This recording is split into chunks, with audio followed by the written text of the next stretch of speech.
Nah, pemirsa, untuk mengetahui prospek komoditas 2022, kita telah bersama dengan Erlina, Kepala Cabang Best Profit Futures Jambi. Baik, Mbak Erlina, selamat sore. Selamat sore, Mbak Patricia. Baik, Mbak Erlina, langsung saja, bagaimana Anda melihat potensi kenaikan harga emas pada pekan ini dengan adanya pengaruh data seperti tenaga kerja Amerika dan juga inflasi?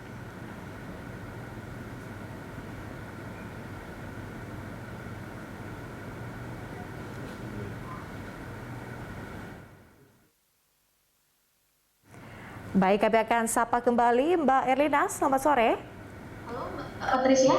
Oke, bisa mendengar suara studio dengan jelas, Mbak? Selamat sore. Iya, ini bisa diulangi lagi, Mbak Patricia. Oke, Tadi belum baik. jelas pertanyaannya. Mbak Erlina, begini, bagaimana kemudian Anda melihat potensi kenaikan harga emas pada pekan ini dengan pengaruh data-data seperti data tenaga kerja Amerika dan juga inflasi?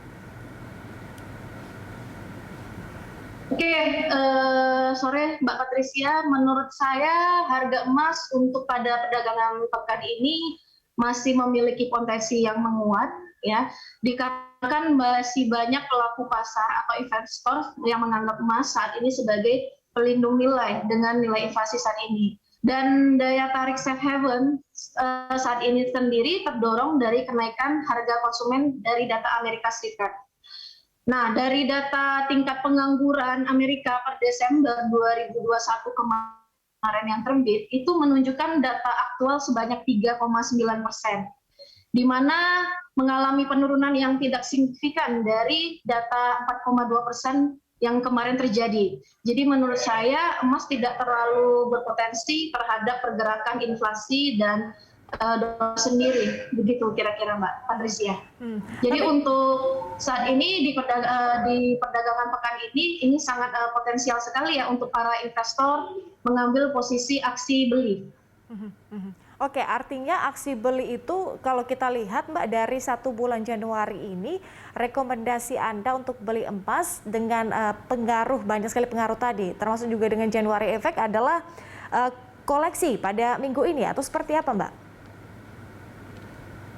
Kalau untuk Januari Effect sendiri, di sini saya tetap menyarankan pelaku pasar atau investor tersebut yang mengambil posisi beli dan menahan posisi kalau sudah ada terjadi pembelian.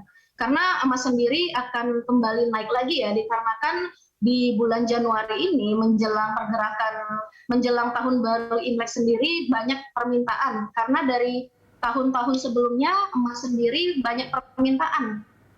Lalu di sini kita bisa simpulkan bahwasannya pergerakan emas untuk ke depannya tetap berpotensi untuk menguat.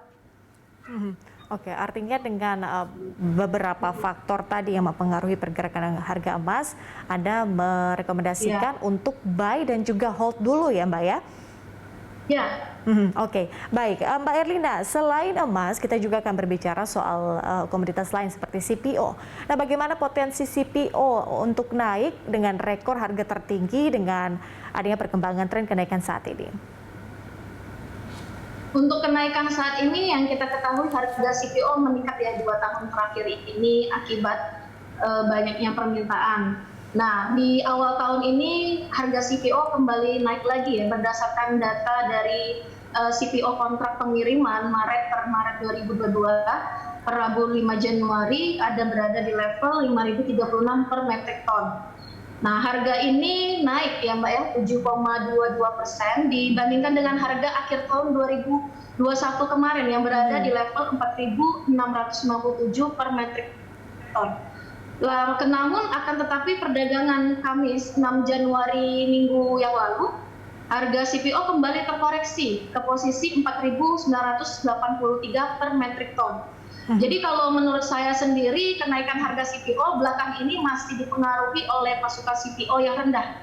Karena belakangan ini kita tahu ya cuaca di banyak Malaysia tentunya sebagai penentu harga CPO ya mengalami cuaca buruk ya semenjak dari tahun 2019 kemarin.